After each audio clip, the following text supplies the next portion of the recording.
remain in captivity in Gaza. You've been listening to the documentary from the BBC World Service with me, Anna Foster. The Israeli Hostages was produced by Louise Clark. The editor was Claire Fordham, and it was mixed by Richard Hannaford. You're listening to the BBC World Service, and here's what's happening in the studio this week. I'm Sue Mitchell. I'll be following what happens when a retired actor spots a homeless man and becomes intrigued about his life. His interest grows when he finds out that man's fighting for custody of his daughter. Join me to hear what happens. In the studio, today at 11:30 and 23:30 GMT.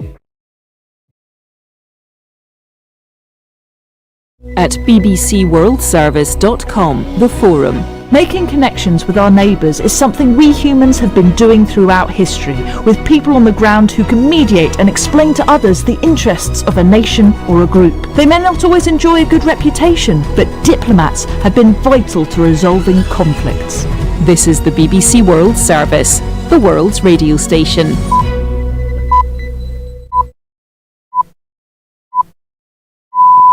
Coming up on the Arts Hour with me, Nikki Beatty, the Colombian-American actor and funny woman Sofia Vergara on playing the drug lord Griselda Blanco in the new Netflix series. Star of and man behind TV comedy Schitt's Creek Dan Levy on his directorial film debut, Good Grief. Sometimes all we have as human beings is the defense of laughter.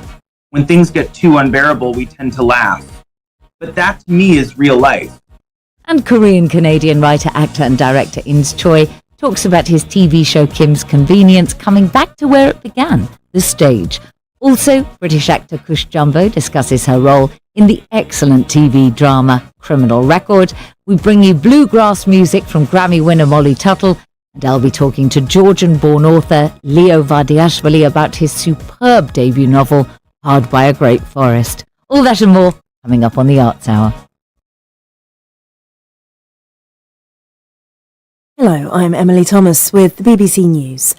A court in Pakistan has sentenced the imprisoned former Prime Minister Imran Khan and the former Foreign Minister Shah Mahmood Qureshi to 10 years in jail. They were found guilty of leaking diplomatic correspondence. Caroline Davis is in Islamabad.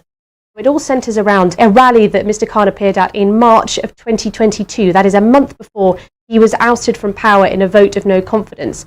Mr Khan appeared on stage waving a piece of paper that he said was a letter from a foreign power that showed a foreign conspiracy against him. He said that inside the letter it detailed all will be forgiven if Imran Khan is removed from power. Now, he didn't name the country involved, but he was then subsequently highly critical of America in the rest of his speech. The prosecution had alleged that this particular act was an example of Mr Khan leaking classified state secrets and also damaging diplomatic relations, and it's that second part that holds the really long sentence. The Israeli military says it's killed 3 Palestinians in an undercover operation at the Ibn Sina hospital in Jenin in the occupied West Bank. Mark Lowen is in Jerusalem. CCTV footage shows Israeli armed forces going into the hospital, many of them disguised as Palestinians, some of them in women's clothes, some of them dressed as medics, and they shot dead 3 people who they call Hamas terrorists. Now, in fact, Hamas has claimed one of them as their own, and Islamic Jihad has identified 2 other of the victims as members of that organisation. Israel says that one of them was planning an attack similar to the 7th of October attack on Israel, of course, and 2 others they say that were responsible for a previous attack. Israeli forces have continued their offensive across Gaza, even as momentum appears to be building towards a new ceasefire agreement. The US Secretary of State, Antony Blinken, has described the latest proposal following talks in Paris as strong and compelling. The Hong Kong government says it's preparing to introduce a new national security law, outlining new crimes not covered by current legislation imposed by Beijing in 2020.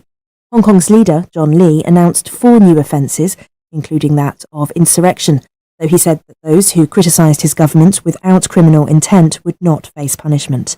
Martin Yip in Hong Kong listened to his speech. John Lee's government claims that if they don't bring in these legislation, Hong Kong would face real threat to national security to China, which would then threaten Hong Kong's internal security as well. That's what he kept saying this morning, and he made reference to threats from British intelligence agencies as well as the United States CIA for their recent comments that they will step up their activities against China and Hong Kong in terms of surveillance. This is the World News from the BBC. Norway's sovereign wealth fund, the world's largest, made record profits of more than $200 billion last year. The strong returns were driven by investments in technology stocks and helped by the weakness of the Norwegian kroner. The fund invests the state's large revenues from oil and gas and is now worth more than $1.6 trillion. The South Korean president has vetoed an independent investigation into the fatal crowd crush in Seoul in 2022. A new probe into the deaths of 159 people has been a key demand of the victims' families. No senior officials were held accountable. Thailand's government has ordered a vocational school in Bangkok to stop admitting new students and hasten its relocation after an intense rivalry with another school had lethal consequences. Here's Celia Hatton. The Utan Tawai campus of Rajamangala University shares the same Bangkok neighborhood as the Pathumwan Institute of Technology, and both offer similar programs. That's fueled a bitter and often violent feud that stretches back decades. The latest assault took place on Friday when a Pathumwan student was killed. Police say they're searching for 9 suspects, all of them Utan Tawai graduates. In November, a brawl between school gangs led to the shooting death of an Utan Tawai student and the killing of a teacher by a stray bullet. Thai education officials say the Utan Tawai campus move will take place as soon as possible. Celia Hatton there. Ecuador's President Daniel Noboa has ordered the extradition of all jailed foreign nationals as it battles a prison crisis fueled by drug trafficking and violent gang battles. Ecuador declared a state of emergency this month, triggered by the escape from prison of one of its most powerful drug gang bosses during a riot. That was the World News from the BBC.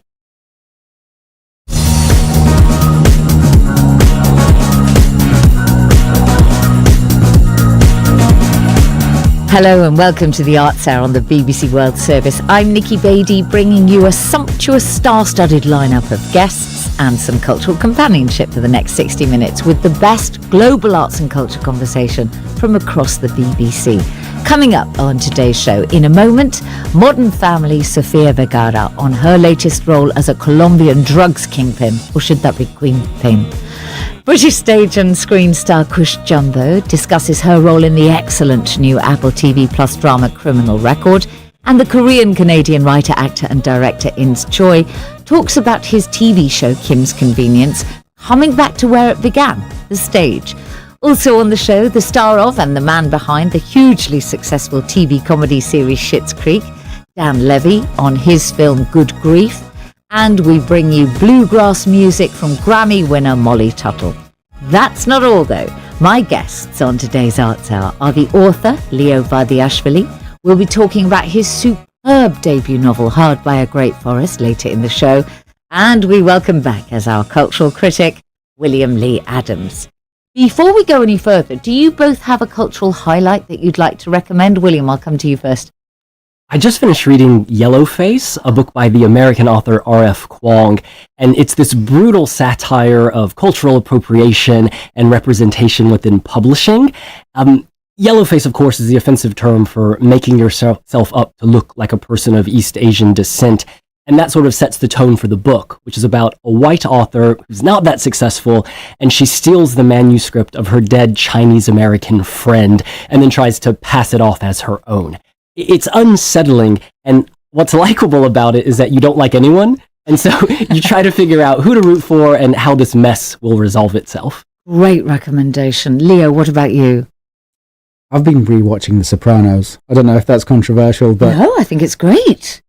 10 years on since I last watched it, Sopranos is so good. David Chase, the creator, he did an amazing job, and I think that was one of the first kind of series, like serious series on TV. It started the trend that then, Breaking Bad and so on. It went from there. Because they were sort of hour-long slots. Yeah. Drama, family-centered, Great scripts, great characters, therapy. Who do you like best? Tony. James Gandolfini, from what I've read, he lived and breathed that role. And he was a nice guy. And for him to get into this role of this horrible mafia boss. Mafia boss, exactly. It was tough for, a decade. Thank you both so much. The Colombian-American actor Sofia Vergara is best known and loved for her role as Gloria in the US series Modern Family, a part she played for 11 seasons over 11 years. In the new Netflix drama series Griselda, Sofia Vergara plays the title role of Griselda Blanco, based on the life of the notorious drug baron and head of a drug cartel in Colombia. Apparently, the notorious drug lord Pablo Escobar once said, "The only man I was ever afraid of was a woman named Griselda Blanco." Brought to us by the team who gave us the outstanding drama series Narcos, this is a role that's certainly going to change the way the audiences perceive Sofia Vergara. The BBC's Graham Norton asked her about the drama.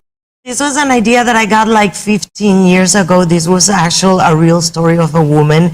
This is one of the biggest drug dealers that ever existed in Colombia. And she was able to do it for a long, long time because she was a woman. And nobody was suspecting of a woman creating this insane cartel. She was ruthless. And I went crazy about that story because, I have this accent that is not that strong, but it sometimes not allows me to play every role that I want. And so I had to look for roles for me. And she's Colombian, she's a woman, she's an immigrant, and she was like a very, very tough, ruthless woman. Yeah. But then you realize that there was a lot more inside of her that made her into a monster. But that was one of the hardest things because I had to wear a wig, fake teeth, fake nose. I had plastic from here to here because I have very thick eyebrows. So we wanted to make them like from that era. I had to wear like bras to push myself down a little and make myself less Latin and, So, and also I created this walk. First time I acted in Spanish, first time that I did a drama, first time that I worked with prosthetics. It was, first time for many things, and it was a lot of fun, but it was hard. And having acted in English for all those years, is it kind of like, is it I don't know, like putting on old shoes or something? Liberating. It was liberating. I didn't have to think, translate, because I know you don't notice it because my English is very good, but usually I'm like thinking. I think in Spanish. In my life, I still think, I dream in Spanish. Then I act in English. Yeah. But your voice, your accent, it was your fortune when you got cast in Modern Family. And Ed O'Neill, you already knew him from Married with Children, but did you know him or not know him? Of course I did, because in Colombia, Married with Children it's been one of the most known and loved comedies in the United States. It was like one of the longest running. It was also 11 years. And people adore Ed. So we would have in Colombia translations, but they were usually translated by, Spanish-speaking people. So I did grow up seeing him, but to me, in my head, he sounded like Antonio Banderas, So when I met him the first time, and I was very, new in Hollywood, because Modern Family was really my first big job, I was a little disappointed. Because he couldn't even say one word in Spanish. He sounded like, nothing. And it was, he's one of my favorite people in the whole world. Actor Sofia Vergara on her role in the new Netflix series Griselda. My guests on today's Arts Hour are the author, Leo Vardiashvili, and the critic and journalist, William Lee Adams. William, do you enjoy these hugely popular Narcos, drug lord type series? I'm really torn about it because on the one hand, you're playing to a stereotype. I think that Pablo Escobar has a lot to answer for because in the 80s, he became shorthand for drug lords, and then by extension, Colombia became shorthand for the drug trade. So you're watching it and you're like, oh, should I be kind of feeding into this? Pablo Escobar's son, Sebastian, actually once said, you're glamorizing drug trafficking. This is awful. At the same time, we have to look at the reality that Colombia is the world's top producer of cocaine, and with that, come certain stories. And I think that we in the West, the United States, Europe, those are the markets, those are the consumers who are propping up the drug trade by consuming cocaine, because it comes to these markets. And it's those countries who are producing these shows. It's almost like we're othering Colombians by saying, oh, look at this problem they're hoisting upon us, when in fact it's consumers in those countries who are buying those drugs. Yeah, it's so interesting. Leo, were you a Narcos fan? I mean, we know you're a Mafia fan, or at least you like watching The Sopranos. What about Narcos? Guilty as charged. I've watched everything there. Giving it some thought. I wonder what I'd feel like if I was Colombian.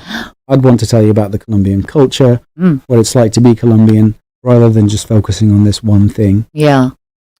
Well, like Sofia Vergara being Gloria to so many of us, it's quite hard for some actors to shake off a beloved character, especially if they've played them for such a long time. Any examples that you can think of actors who've successfully transformed themselves and crossed genres? Leo, do you have anyone in mind? I do have one. I used to watch Malcolm in the Middle when I was a kid, when I was at school. I used to love that Lovely, show. friendly TV series, family friendly. Yeah, this bumbling dad just messing up around the house, being berated by his wife, that kind of thing. And then 15 years go by and someone says, have you seen Breaking Bad, Leo? And I thought, no. And I almost didn't recognize Bryan Cranston. That's who we're talking about, yeah. Bryan Cranston as this, I guess he becomes a mob boss. Yes. At the end of this, it's all mob bosses. But you're right, that's a huge switch, isn't it? Yeah, good example. What about you, William? Any examples? Jim Parsons from The Big Bang Theory. He played Sheldon Cooper for 12 seasons, a quirky, mad scientist, didn't understand humor, didn't understand sarcasm, wore khaki pants with nerdy t-shirts. So when he was in the Ryan Murphy series Hollywood, portraying this power broker in Hollywood during the golden era, I just kept seeing him say, Bazinga! I couldn't break from the past. Which I guess demonstrates what a good actor he was in Big Bang Theory. Yeah, thank you both. You're listening to The Arts Hour on the BBC World Service. I'm Nikki Beattie. You may know the British actor Cush Jumbo from her role as Luca in the US legal drama The Good Fight.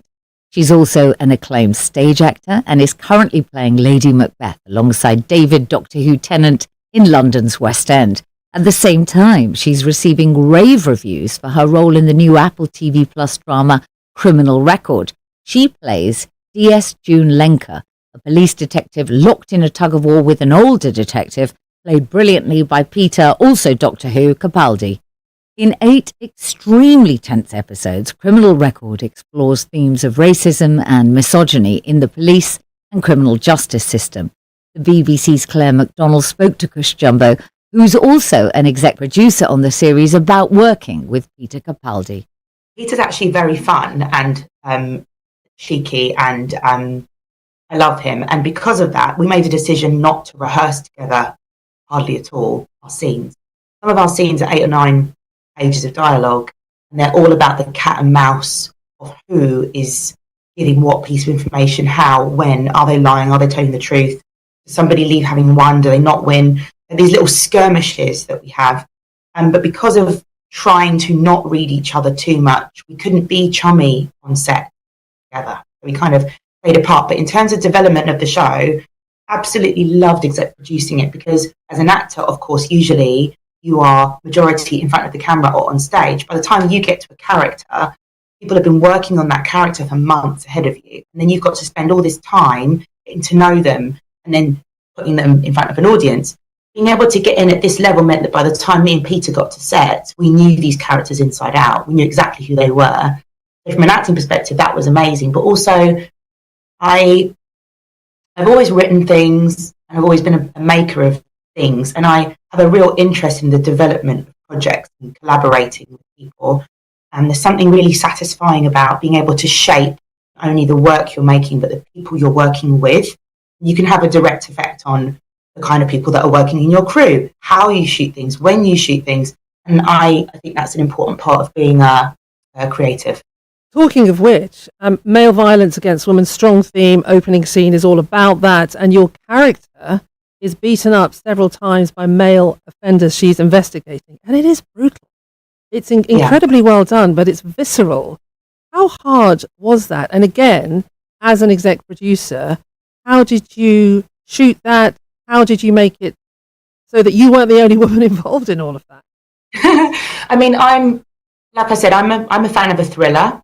I like drama and I like the work that I do, but I'm not a fan of gratuitous violence for the sake of entertainment. And as an actor, you're sometimes put in these scenarios where, without really considering it when you're watching it as an audience, that stunt sequence or that scene where a woman in particular is being attacked by men will be shot over and over and over and over again. I can sometimes shoot a stunt sequence like 8 or 9 times, and the body doesn't always know that you're not doing it for real because you're being held down by your neck so many hours of the day. The only people standing around you are men. Then the mind starts to get a little bit confused. So you have to be really sensitive and smart about how you choreograph, who's around, what you do. At the same time, I wanted people to understand that June is not some kind of Marvel superhero who just does all these things. She goes after danger, looking for truth to defend other people, but she's a vulnerable human being. There's a kid at home. She could die in the process of this job. So it was important to show. But yeah, it was great being able to talk about how we do these sequences, when we do them, who's choreographing them, what does this piece of violence mean versus this piece of violence, how triggering is this, how is it not? And also to make sure that our crew had the right mental health support, because it's very tough for crews to watch these scenes over and over again. Kush Jumbo on her new series Criminal Record. My guests on today's Arts Hour are broadcaster and cultural commentator William Lee Adams and the author Leo Vardiashvili. William, police procedurals giving a glimpse of a particular sort of working world within the frame of a thriller. Are there any standout examples recently for you? Oh, it's not recent, but I think it overshadows everything that's come since. It's The Wire. Oh. It's so epic. It's like this big novel, and each series is one long chapter. Basically, it builds a picture of Baltimore, looking at different facets of the city. The drug trade, education, the newspaper industry. And by the end of it, you have this epic picture of what life is like. But it also raises questions about racism, how we police the drug trade. I just don't think anything's ever matched it. I concur. Absolutely. Leo, what about you? Absolutely. I've watched The Wire, and you feel like you've lived in Baltimore after you've seen it. It's that detailed. Leo, one example of the police in your novel, Hired by a Great Forest, sees them working in a glass cube sort of building in sweltering heat. I wondered whether you enjoyed writing those characters and creating that world. It's always fun writing villains. Is it? I enjoy it anyway. It might just Give away, plot spoiler, the police aren't very nice. They're not very good people. Sorry about that.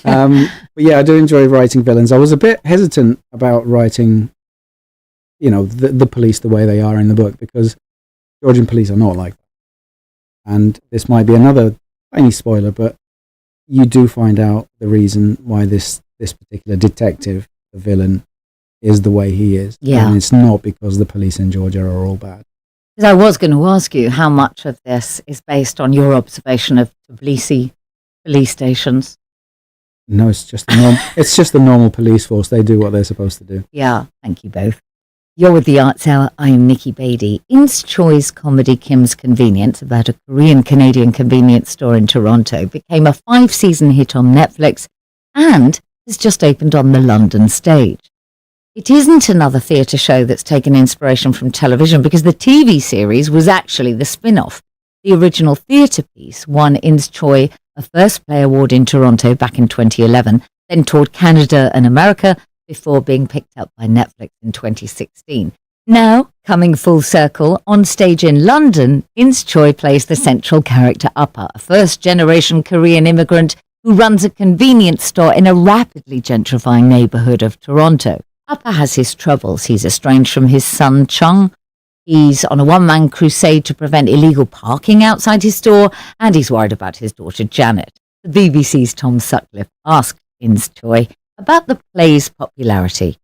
I knew that my sisters would like it, because it had a lot of kind of inside Korean isms, and I knew the Korean community would like it.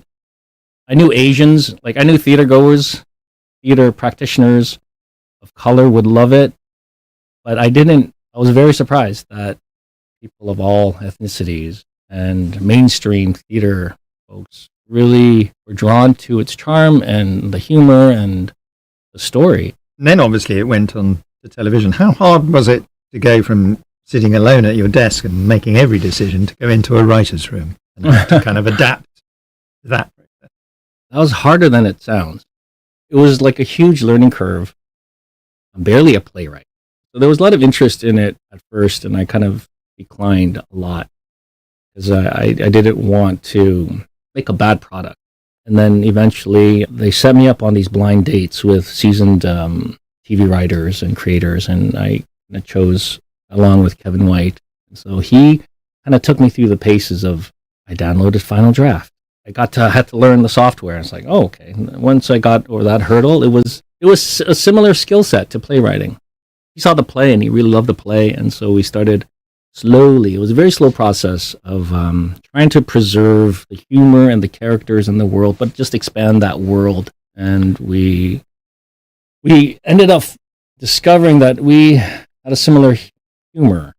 But then the real challenge was when we started writing, because as you said, writing alone is, on one hand, it's quite lonely, but on the other hand, it's all you. So nobody contradicts you. Yeah, there's no one to challenge you, which is good and bad.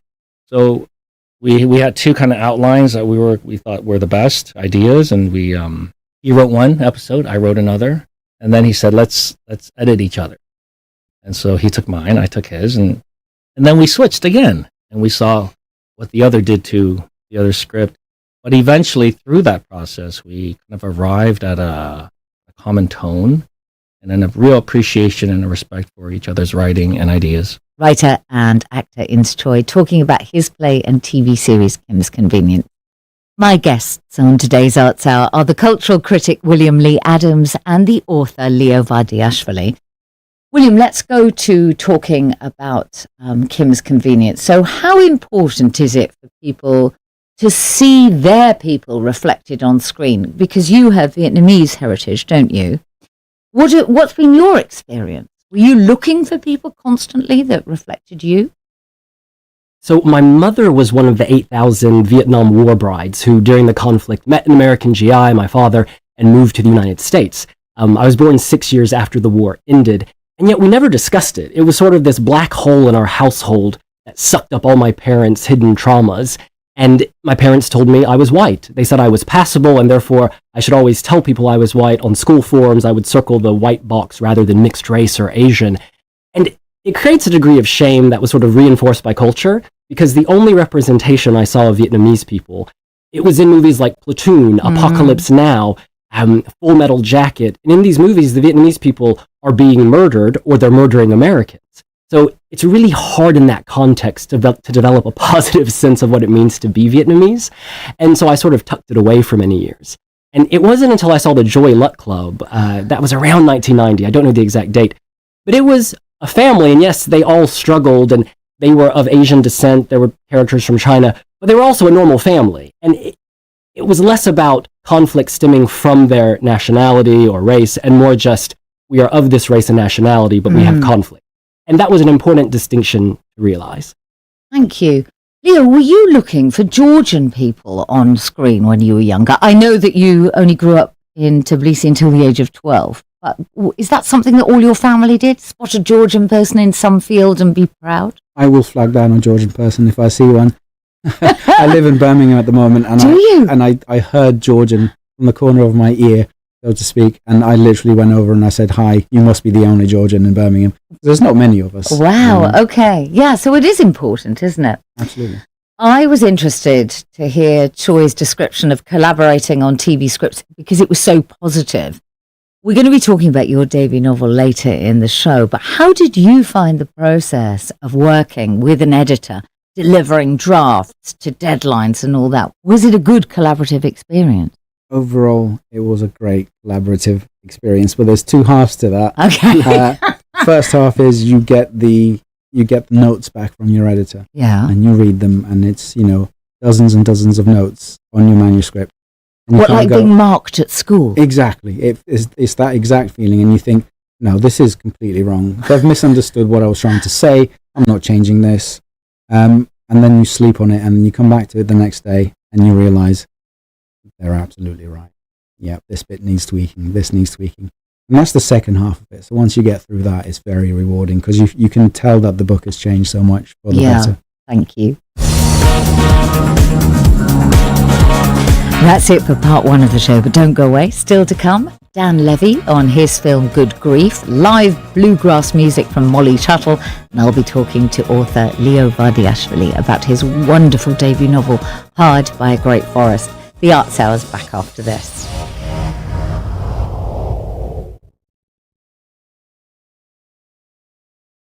This is the BBC World Service, in conversation with acclaimed Italian physicist and writer, Carlo Rovelli. I fell in love with science, not very young, in my late 20s, and since then it's a pleasure. I'm happy when I can do my science. We've been reading a book that sold over 1 million copies in 45 languages, even though it's about the mysteries of quantum physics. Carlo, what was it that inspired you to write 7 brief lessons on physics? I said, why not? This could be an opportunity to talk to a very large readership, not to the typical readers of popular science. I think we should go to a reading from the first brief lesson, the one that introduces us to Einstein. Even so often, I would look at the glittering sea. It seemed to me that I was actually seeing the curvature of space and time imagined by Einstein. World Book Club, Saturday at 12 GMT. Still to come on the Arts Hour with me, Nikki Beattie. Actor and writer Dan Levy talks about his directorial debut, the film Good Grief. There's such fatigue, I think, within the gay community of seeing ourselves handled with gloves. Or like if someone's telling a story about gay people, it has to have some big important message to it. The Grammy-winning US bluegrass star Molly Tuttle plays live, and I'll be chatting to the author Leo Vardiashvili about his excellent novel, Hard by a Great Forest. BBC News with Emily Thomas. Pakistan's former Prime Minister Imran Khan has been sentenced to 10 years in prison for leaking diplomatic correspondence. The ruling relates to a document between Washington and Islamabad when Mr. Khan was in office. It comes just days before an election. Israel's military says it's killed 3 Palestinians in an undercover operation at a hospital in the occupied West Bank. Reports say Israeli forces disguised as medical staff shot dead what Israel said were members of an armed cell hiding inside. Israeli forces have continued their offensive across Gaza, even as momentum appears to be building towards a new ceasefire agreement. The Hamas leader, Ismail Haniyeh, says his group has received a ceasefire proposal put forward after talks in Paris. The Hong Kong government says it's preparing to introduce a new national security law. It will outline new crimes not covered by current legislation imposed by Beijing in 2020. Ukraine's military says it continues to repel attacks from Russian forces trying to surround the town of Avdiivka on the front line. Citizens who've been evacuated say Russian troops recently entered the town for the first time and seized several streets. The United States posted record international arms sales last year, in part boosted by the war in Ukraine. It sold weapons worth almost $140 billion. Spain's Congress is due to vote on a controversial amnesty law that would benefit Catalan separatists involved in a failed bid for independence.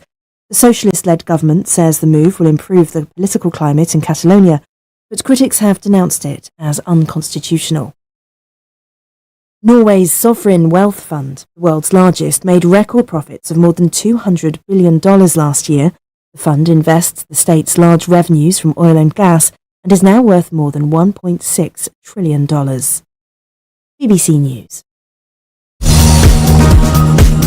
Welcome back to the Arts Hour on the BBC World Service with me, Nikki Beattie, and if you've only just joined us, here's a rapid recap of what you missed. In the first half of the show, Modern Family's Sofia Vergara on her new TV series Griselda. She plays a Colombian drug baron.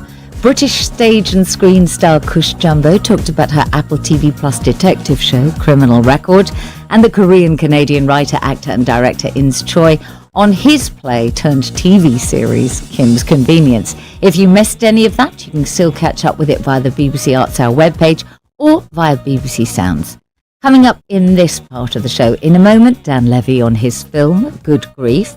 The Grammy-winning guitar-picking US bluegrass star Molly Tuttle plays live at the BBC. William, you know, because you're from the south of America, southern states, I felt like going, the Grammy-winning, guitar-picking U.S. bluegrass Would have been star. welcome. Let's do it. Okay. And I will be chatting to Leo Vardiashvili about his superb debut novel, Hard by a Great Forest. Still with us in the studio, as you heard, our cultural critic this week, William Lee Adams. So actor-director Dan Levy knows a thing or two about the storytelling potential of dramatic life changes. For 6 years, he co-starred with his father Eugene and sister Sarah in the hit comedy series Schitt's Creek, which he also wrote with his father. Good Grief is his feature film debut as writer, director and star. It's a dramedy about bereavement and friendships set in London and Paris. Dan plays Marcus, a talented 30-something artist overshadowed by the success of his hugely famous novelist husband, played by Luke Evans. Then, after an accident leaves him a widower, we follow his struggle to deal with the loss and the secrets that he uncovers about his husband. The BBC's Samira Ahmed spoke to Dan Levy about the friendships within the film. I'm single right now, and I think as a single person, now at 40, your friendships are the loves of your life until someone comes along, or if someone comes along. So it felt like a very real depiction of my life at this point. Yeah, that's so well put, that friendships are the kind of loves of your life in a way. There is comedy in it, not least from Ruth Negga, who is a self-described hot mess. But you don't duck the grief. And I wondered if it was hard to work out where you wanted to find the balance.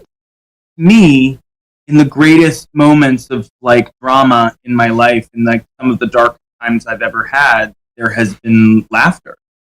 And so it is an unsettling balance, because I think sometimes all we have as human beings is the defense of laughter. When things get too unbearable, we tend to laugh. When there are long moments of quiet, we tend to laugh. I think it's one of those things in the movie.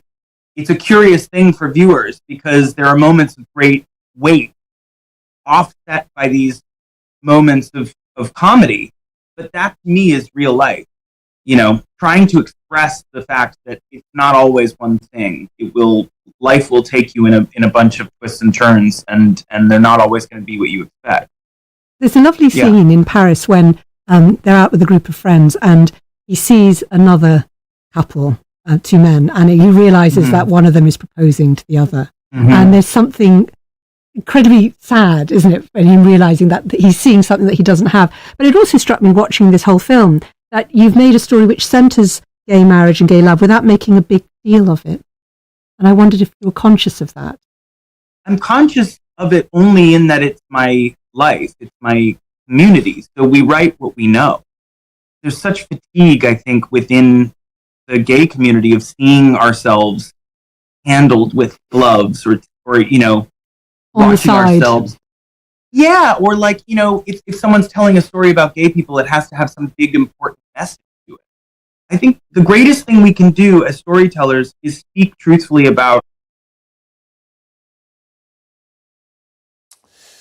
Now, investigation by Sky News and The Independent has uncovered evidence of nearly 20,000 sexual assaults and complaints of harassment in NHS mental health trusts across England. Among the allegations, more than 800 claims of rape or sexual assault, but only 95 cases are believed to have been reported to the police. Well, now, dozens of patients and their families have come forward to share their experiences, including a mother of two who escaped from psychiatric care. Our health correspondent, Archie Joshi, has her story. He was touching me, rubbing my hand, my arm, and then went up. He then asked me if he could continue, and I said no. He repeated a couple of times, and I said no. I can't believe I've got into this situation. He shouldn't be touching me. God, he shouldn't even be in my room. Rivka has struggled with her mental health since her teens. Those were her own words from a diary she kept, detailing a sexual assault on her in a hospital ward by a member of staff. He said to me he wasn't going to leave until I stopped crying. He told me I am not allowed to tell anyone. He kept saying, I've got a wife and 2 kids. I can't lose this job. And that was really what made me realise how bad this was. Rivka's attacker was convicted and jailed. In a statement, North London Mental Health Partnership told Sky News, "We are deeply sorry for what happened to Miss Grant while she was under our care in 2016.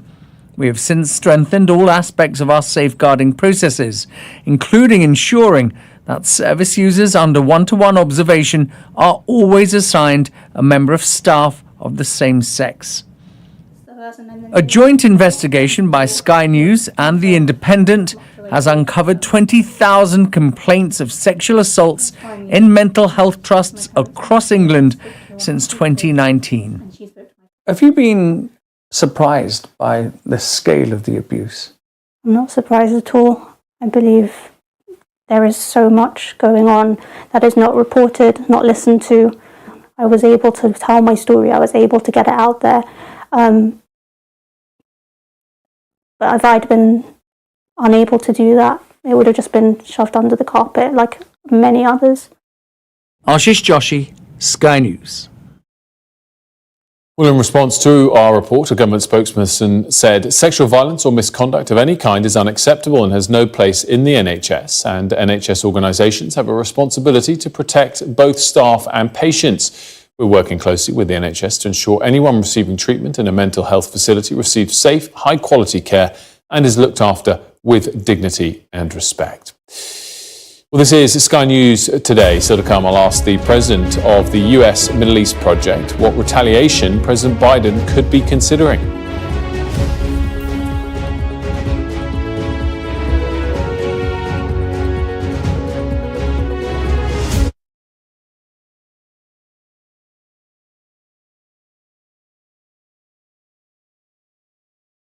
My very first memory of the violin is actually from my grandmother, and is when I was 3 years old. She showed me what a violin was, and it was a real discovery for me. And I think that's what sparked it. She transmitted something to me, I think, without saying much. My grandmother was living in the northeast of France with her parents, and so she played the violin, and she'd kept this little small violin, and she'd hang it on her bedroom wall. And when Germany invaded France, they wanted to try to escape to the free zone, so they tried to go to the south and ended up in a city called Perpignan. However, when you had to escape, you had to be very careful if the neighbors would know about it or people would know about it, because they could snitch on you. So my great-grandfather decided to stay in the house whilst my grandmother and her mother would escape and do as if everything was fine. So they escaped. My great-grandfather stayed. When the French police came, the milice, they actually beat him nearly to death. But he was actually still alive and managed, thankfully, to join them after. They completely sacked the house. And the incredible thing is that when they came back, a few years later, they came back to the house. It was completely empty. There was just broken things on the floor. But there was something quite magical, is that the small little violin was just in the middle of the living room, just intact.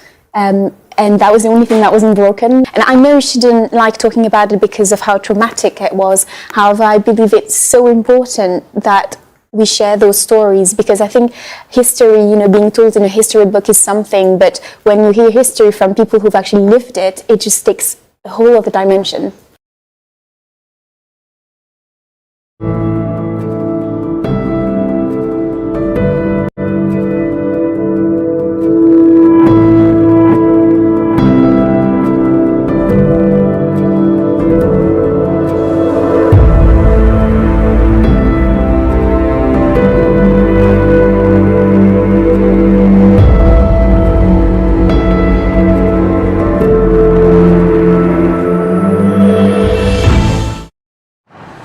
I just took a shower above the clouds. You know why? Because this is the Emirates A380.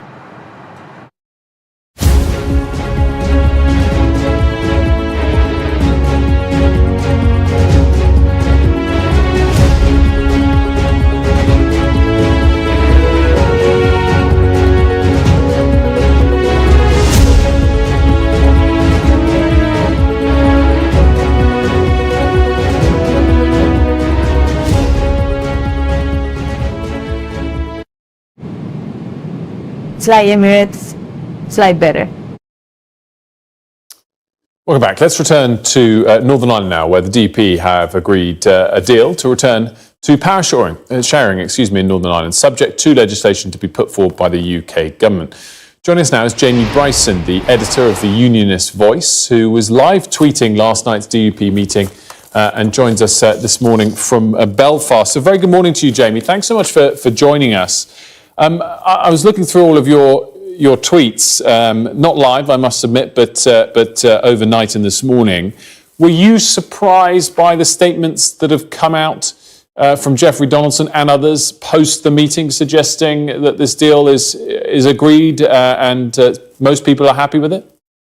Well, most people certainly aren't happy with it, including some very senior people of his own party who spoke out against it. But it's very important to just parse what Sir Jeffrey said, because he said that he had approval to move forward subject to the legislation being published.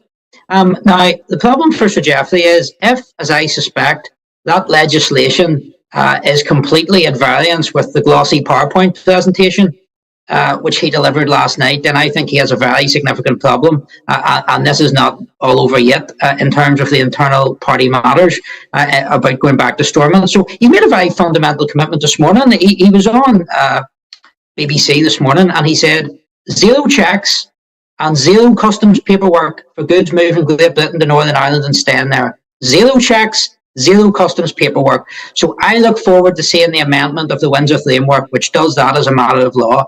And if Jeffrey's been caught misleading at 9 o'clock on the first morning, he has some significant problems. So I mean, as we sit here right now, do you think that power sharing, people talking about it hopefully returning fairly soon, do you think that is misplaced optimism? I think this is going to fall apart as soon as the legislation is published. It's going to fall apart. And I think, Sir Jeffrey, and it's important that people understand this, the DUP executive were given a PowerPoint presentation last night. They did not see the legal text.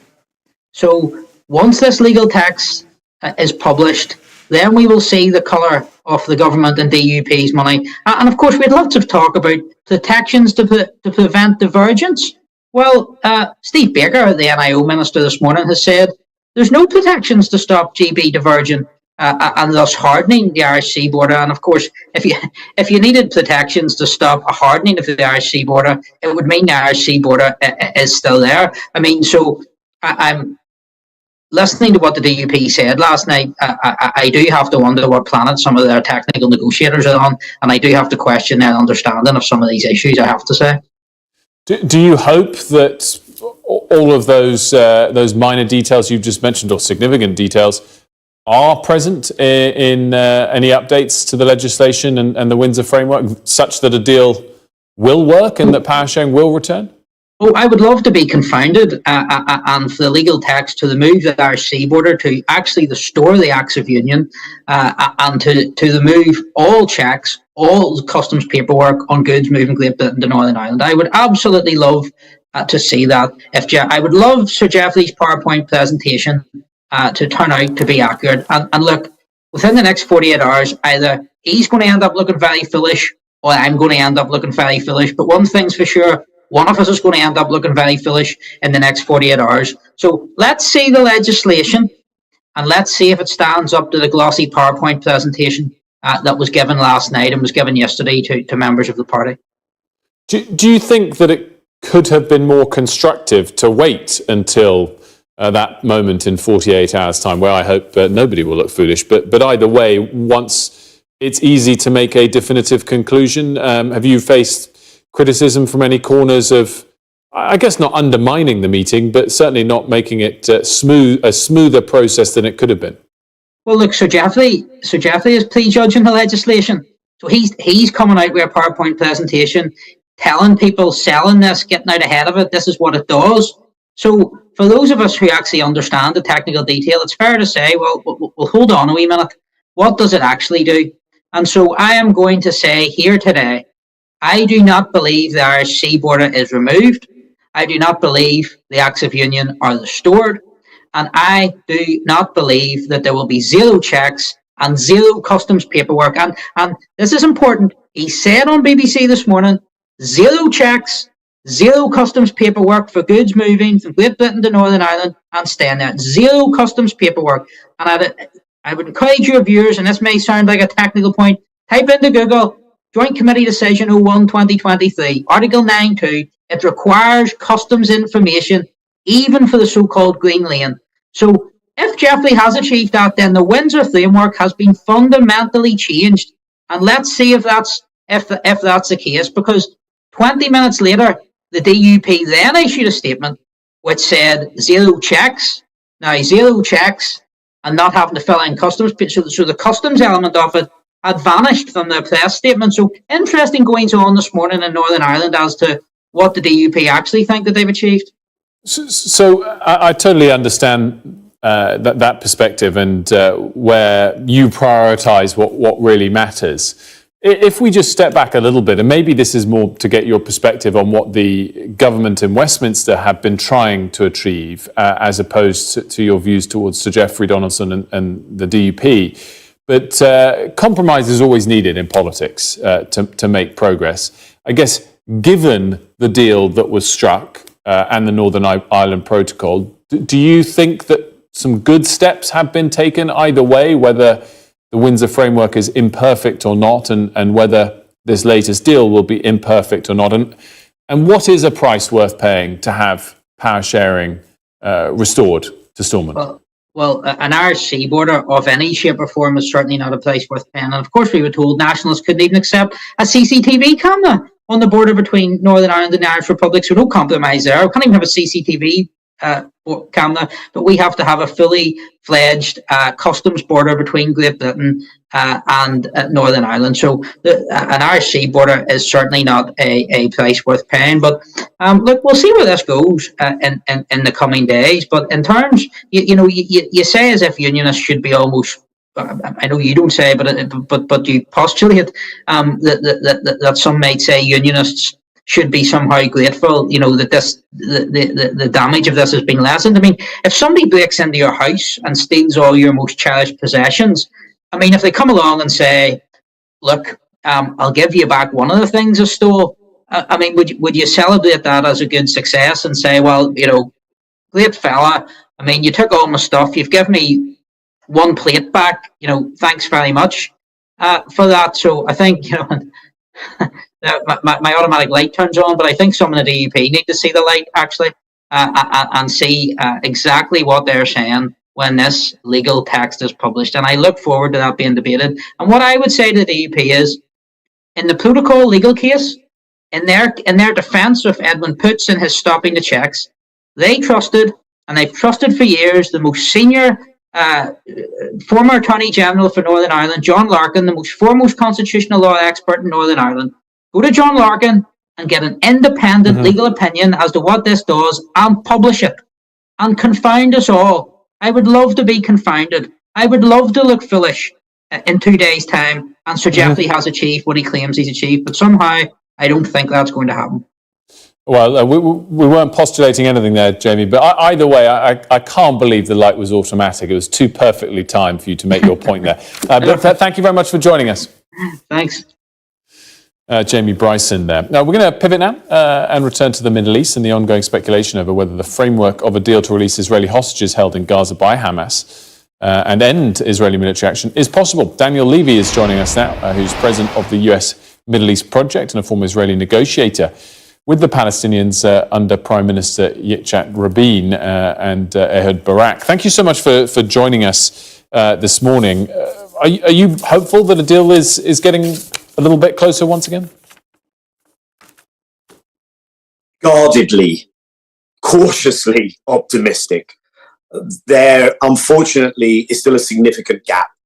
I think the key question here is whether one is locking in a ceasefire that is going to be permanent in this phase of a prisoner release, or whether there's going to be a continuation and a return to the kind of destruction, civilian casualties we're seeing amongst Palestinians every single day, the continuation of this war. And at the moment, that's the main sticking point, because the Netanyahu position is this cannot end the war, and the Hamas position is the release deal will have to be part of a broader ceasefire. There are a lot of good reasons why one should want to see this deal go through, getting the prisoners, the hostages out, getting an end to the killing. Israel is now in front of the International Court of Justice with a case moving forward on the plausible crime of genocide under the convention being committed. There are provisional measures that have been called for by the court.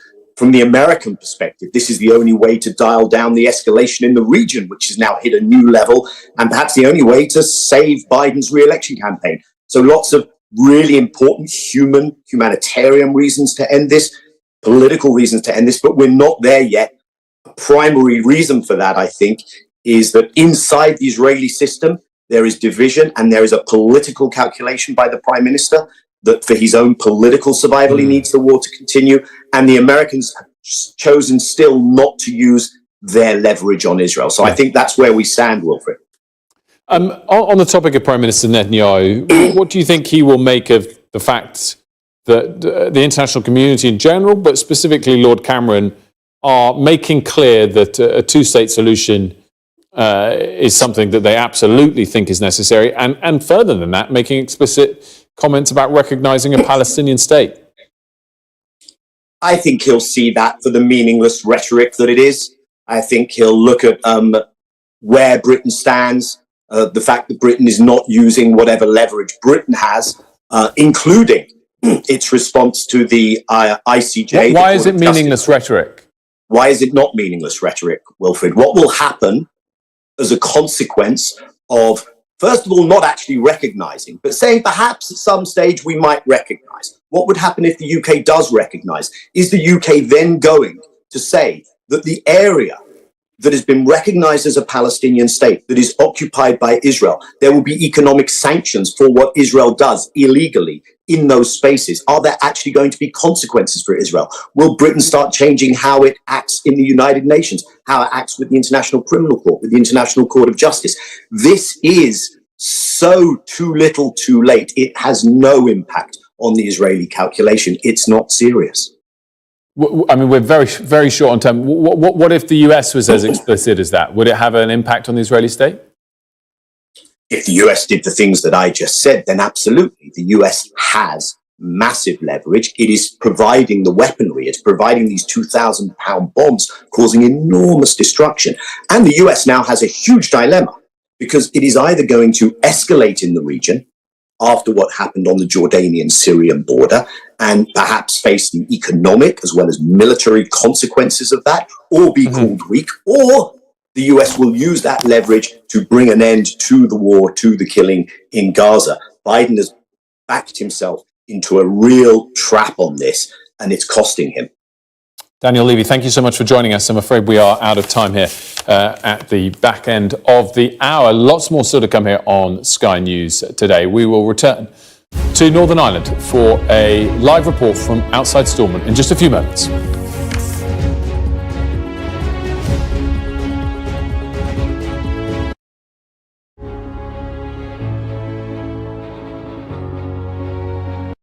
At Iceland and the Food Warehouse, the Big Deals event is now on. Save up to £20 with our amazing 10 for £10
Deep Coco set. Ladies and gentlemen, it's your boy Harry Song, aka Mr. Songs. This is the Kingmaker Baba for the girls. We're here. This is Star Radio. We don't go nowhere. UK, London. We call them London for who? We're here. We call them London.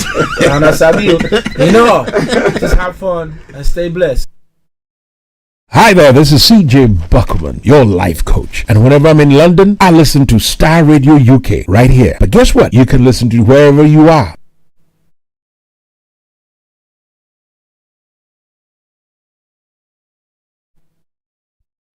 Radio show.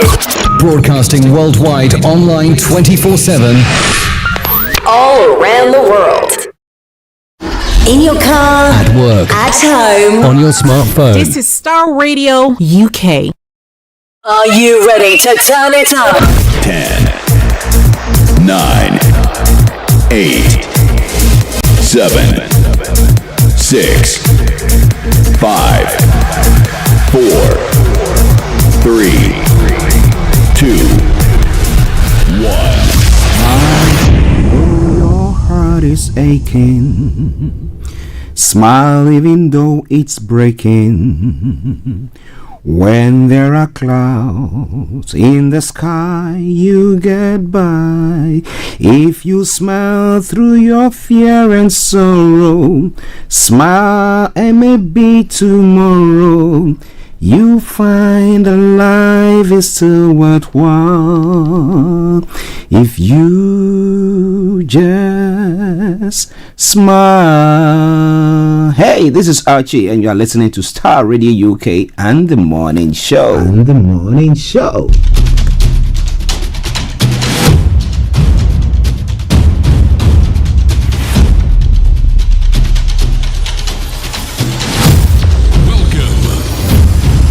This is Star Radio. This is UK. Star Radio UK. This is Star Radio UK.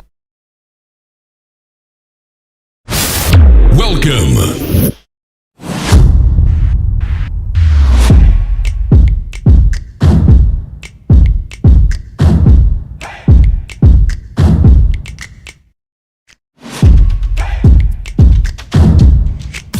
Broadcasting worldwide online 24/7.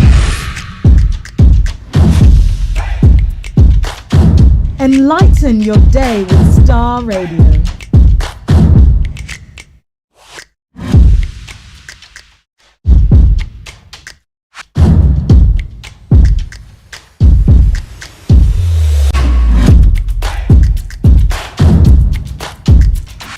Star Radio.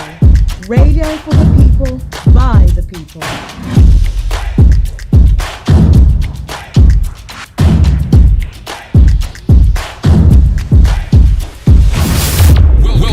Welcome and good morning to Star Radio UK, your favorite African and Caribbean radio station in London on this Tuesday morning, the 30th day of January, the year 2024. My sincere apologies for the late start of the program. There's a technical work that is going on at the moment, but I told them because I've started the program already, I'm going to be on, and as and when they need to switch me, or as and when any information is coming in, then I can switch and then let them continue with whatever they are doing. But I hope that you are listening or you can hear me wherever you are. Once again, let me say welcome to the program, and that is why we were taking you to various places where you could listen to, you were listening to the BBC, we took you to the Sky news updates as well. But I'm going to be cracking on. There'll be no,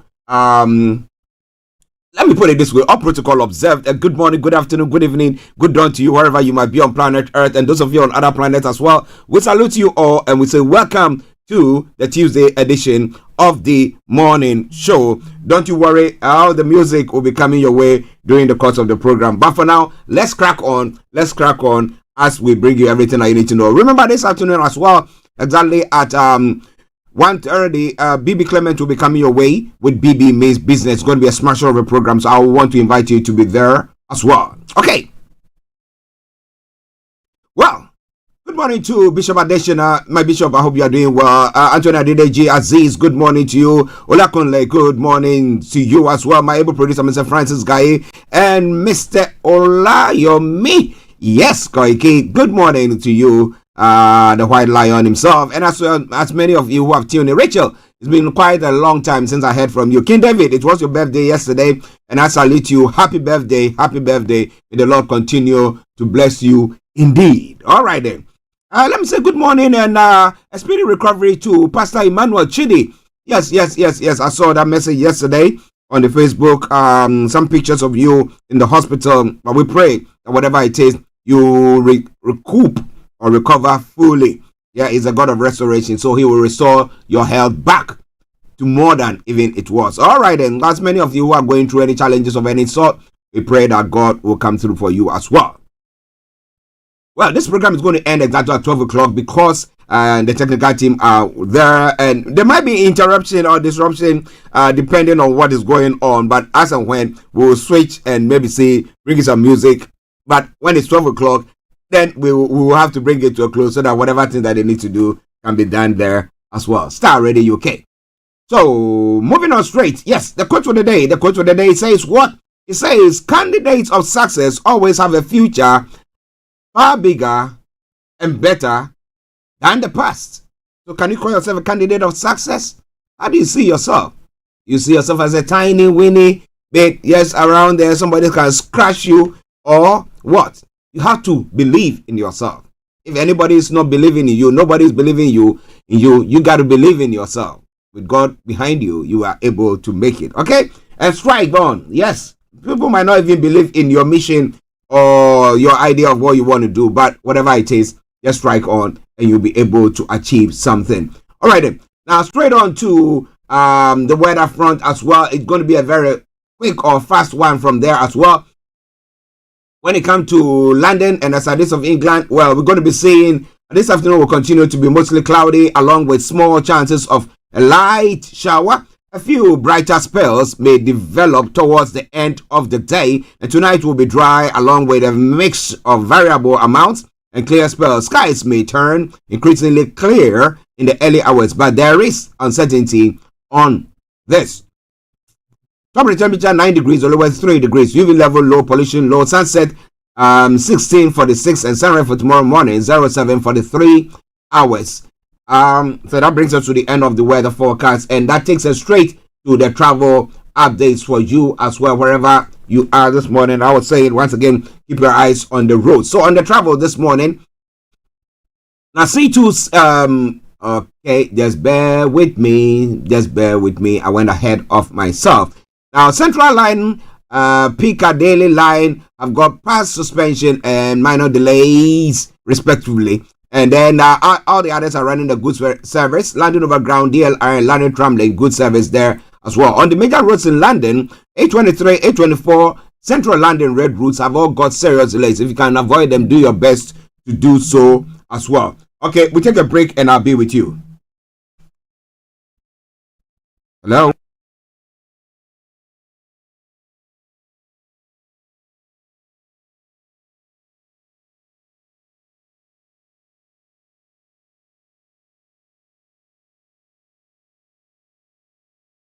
Well, listeners, my sincere apology for that. As I did say, we're waiting for some information to come through as well. So, yes.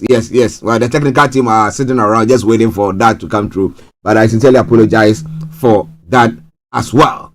Now, moving on to the river bus. The river bus has got good service. London Cable Car, good service there as well. And the National Rail, the final segment of it. Yeah, we have, let me tell you the ones that are running a good service, because there are some, what do we call it, strikes that is going on at the moment. But Avanti West Coast, East Midlands Railway, First Haul Trains, Grand Central, Great Western Railway, Heathrow Express, London North Eastern Railway, Lumo, Northern Rail, Transport for Wales, and West Midlands Trains are running a good service. That aside, all the others have got special to minor services there. So check before you leave. Well, so on that note, let me say good morning, good afternoon, good evening, good dawn to you, wherever you might be on planet Earth. Enjoy your comedy for today. But you know what? Continue to keep those eyes where? On the roads. Let's take a quick commercial break, and I will bring you all the news that is making the round this morning at 10 minutes past the top of the hour. Rejuvenated, etc. For your facials, maybe exfoliating, firming, and lifting, then contact JN Spa on 00233 244 941 002 or 00233 2006 06386, and they will be right there on time. JN Mobile Spa, your health and beauty needs at your doorstep.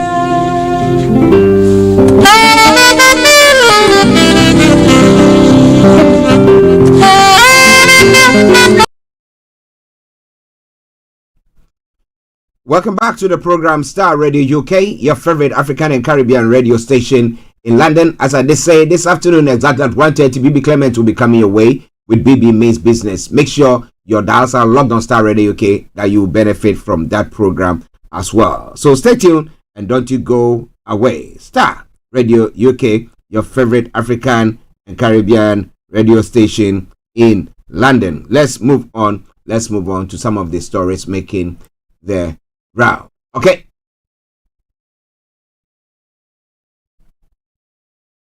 All right. So, global trotting now. And what is going on? Let me tell you all about that before I bring you the details of them all. So, when it comes to Nigeria, Tinubu breaks silence on Burkina Faso, Mali, Niger's exit from the ECOWAS is one of the stories making the rounds there as well. And it says, Ekiti governor reacts to killing of 2 monarchs by suspected herdsmen. And Atiku Countess Makinde says he offered condolences after Ibadan explosion. And ex-Kogi governor Bello moves to unseat Ganduje as APC chair. One of the stories making the rounds there as well. A lot more coming from Nigeria this morning. Naira continues to free fall. All CBN offers is more promise to act. Well, so the new CBN governor, is he actually up to scratch? Now, Edo PDP ticket, governor minister move against Obaseki's candidate, and I can stop anyone who abuses Buhari. So Wumi is saying, really? Now, Tinubu shakes up oil industry, directs central bank to take over crude sales from NNPC. Now, the new sheriff in town seems to be cracking the whip, but is it cracking it the right way? Transparency International alleges crude theft business thrives on military complicity. Ooh, I bet the military will not be happy about that. Crude oil and poverty in Nigeria. Well. A few people are doing their best to in their pockets. This all coming away from Star Radio UK. It is your favorite African and Caribbean radio station in London. Now let's move on to other stories that is making the rounds in other parts of the world. Haiti, arrest warrant issued against the widow of ex-president Moise. Haiti, was it them who wanted to be part of the the AU? Moved by 3 countries to quit ECOWAS elicits mixed reactions. That's another story. And then South Africa, ruling ANC suspends Jacob Zuma's membership. I mean, about 15 hours ago. So those are some of the stories making the rounds there as well. It's all coming away from Star Radio UK. In other stories as well, cut the noise on corruption, fight. Cut the noise on corruption, fight. Asa Asante to government. Well, they are making lots of noise and that. But Bawa Mokhtari, who is and one of the NDC stewards, or is it a spokesperson for the presidential candidate of the NDC, the former president, yes, says that Cecilia Dapa's case nails Akufo-Addo Bawumia's government as corrupt. Well, we have the FBI who is investigating her as well. Let's see what comes out of that. And then Kumasi Traditional Council wants Wontumi to behave well when speaking in public. Well. We'll see more about that as the day unfolds. But now let's move on straight to some of the other stories making the rounds in other parts of the world. Imran Khan has been jailed in secret case as election looms. The former Pakistani Prime Minister is sentenced to 10 years in jail in a case he has called bogus. And Israel West Bank Hospital raid kills 3 militants. CCTV captures undercover forces disguised as medics and nurses in the hospital with weapons raised. How true. And then, okay, UK has demanded clarity as British Russian activist vanishes from Siberian prison. Where is he? One of the stories that is making the rounds. Now in the UK, the DUP agreed to end boycott of Northern Ireland government. Well, so when it comes to the next election, they need to punish them because they held the whole of the Northern Ireland to ransom. And that shouldn't be, because you are not getting what you want. You hold the whole nation to ransom. Boy. And the HSBC has been found 57.4 million for customer deposits failings. What do they mean by that? Okay, lots more going to be coming your way from there as well. And tidal wave of sex abuse in music industry. MPs are told, oh boy, oh boy, oh boy. The UK is considering recognizing Palestine state. David Cameron is saying, how would that pan out for the what do you call them? The Israelites or the Israelis? How would they accept that? Because we know that they are saying a two-nation state, they are not going to accept that. But it looks like UK is teetering towards that. Is it that UK is backing out their support for Israel? Well, let's see. Lots more going to be coming your way from there. It's all gone up to what 17 minutes past the top of the hour. As I said, at 12 o'clock we'll bring the program to a close. We apologize for the late start because there are technical works going on seriously so that we can make sure everything works nicely. But now, enjoy this tune from Kofi Boham. I'll be with you. Let me have a sip of water and then I'll be with you. Stay tuned and don't you go away.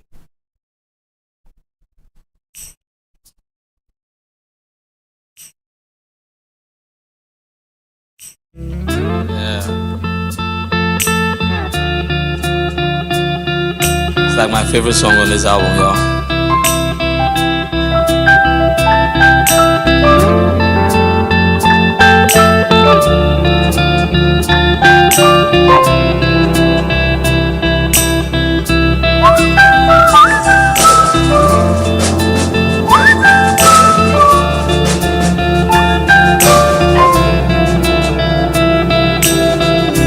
It's no secret in our world,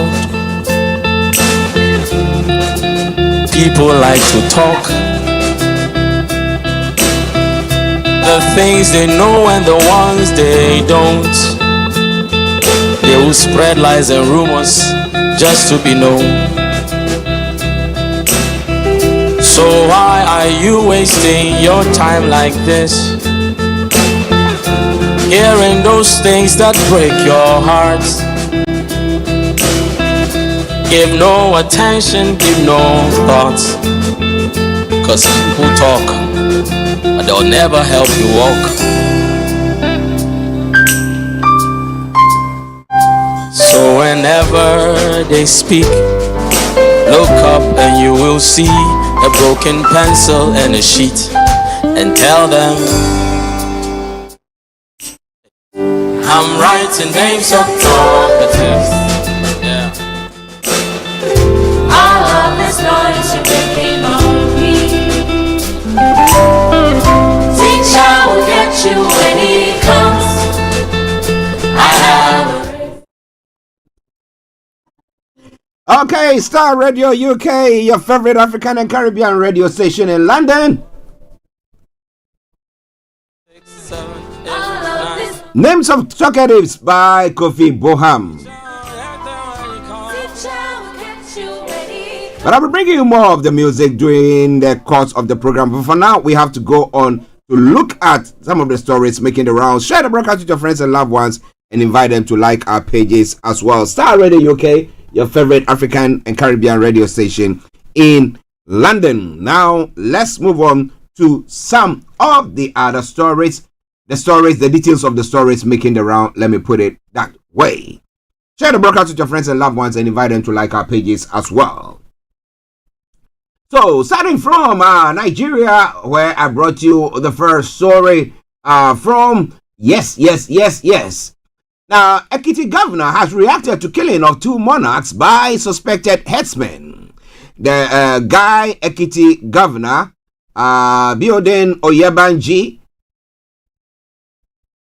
has ordered security agencies in the state to smoke out the killers of 2 traditional rulers in the Oke-Ako area in Ikole local government area. Now, Oyebanji gave this charge on Tuesday while condemning Monday's attack in Oke-Ako area of Ekiti State, which led to the gruesome killing of the 2 traditional rulers. Now, Ekiti State government in a statement said the 2 traditional rulers, the Onimojo of Imojo Ekiti, Oba Olatunde Samuel Olashola, and Eloshon of Eshon Ekiti, Oba David Babatunde Ogunshola, were killed in an ambush by armed men while returning from a meeting. The government noted that the 3rd traditional ruler, the Alara of Ara Ekiti, Oba Adebayo Fatoba, escaped the attack by the Whiskers. Now, Oyebanji, in a statement signed by his spokesperson, Yinka Oyebode, said security agents have been dispatched to the area to fish out the perpetrators of the heinous crime. The governor, who had just presided over the State Security Council meeting in Ado Ekiti barely an hour before the incident occurred, said no stone will be left unturned in the bid to bring the perpetrators to justice, Oyabode said. He expressed the condolences of the government and people of Ekiti State to the people of Imojo Ekiti and Eshon Ekiti over the sad incidents. Oyebanji further urged the people of the 2 communities to remain calm and refrain from taking the laws into their own hands. And the governor said the Ekiti State government will ensure that justice is served. Oyebanji charged security agencies in the state to remain vigilant and resolute in their efforts to stamp out crime and criminality from Ekiti, restating the commitment of his government to the security of lives and properties of citizens in the state. Oyebanji said his administration will continue to deploy technology for crime detection, prevention, and provide necessary support for security agencies in the state. Monarchs killed. Now, what about the commoners who have been killed several times?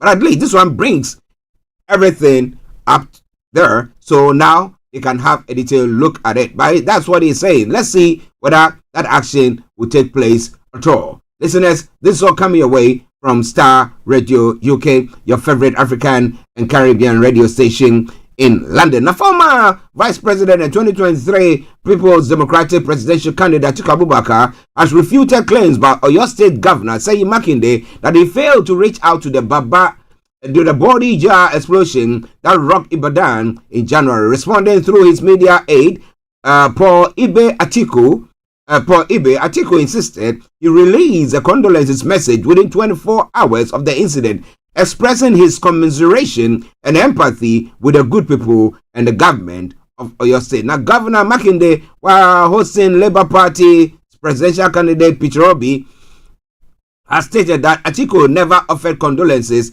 drawing criticism and prompting clarification from the former vice president's camp. Now, perhaps the governor has been too busy to take track of media reports. Ibe's statement said, maintaining that Atiku's message was widely available on January 17th, the day after the explosion. The body jar incident on January 16th claimed 5 lives and injured 70 others. Authorities attributed the blast to illegally stored explosive used by artisanal miners. Okay, listeners, it's all Starr Radio UK, your favorite African and Caribbean radio station in London. The Supreme Court has delivered judgment on appeal seeking Tinubu's sack. An appeal filed against President Bola Tinubu at the Supreme Court has been termed dead on arrival. The appeal was dismissed by the Apex Court, which held that it was frivolous and lacked substance. Ambrose Albert Owuru, who filed the appeal, also dragged Buhari, former AGF, and INEC into the matter that revolves around the 2019 and 2023 presidential election victory of the APC. Well, those are some of the stories there as well. But it's all coming away from Starr Radio UK, your favorite African and Caribbean radio station in London. Now, in another move to this place, the immediate past governor of Kogi State, Yaya Bello, has land moves to displace the incumbent national chairman of the All Progressive Congress, Umar Ganduje, from office. Campaign posters indicating his interest in the position started flooding the streets of Abuja on Monday, days after handing over the newly elected Kogi governor, Osman Ododo.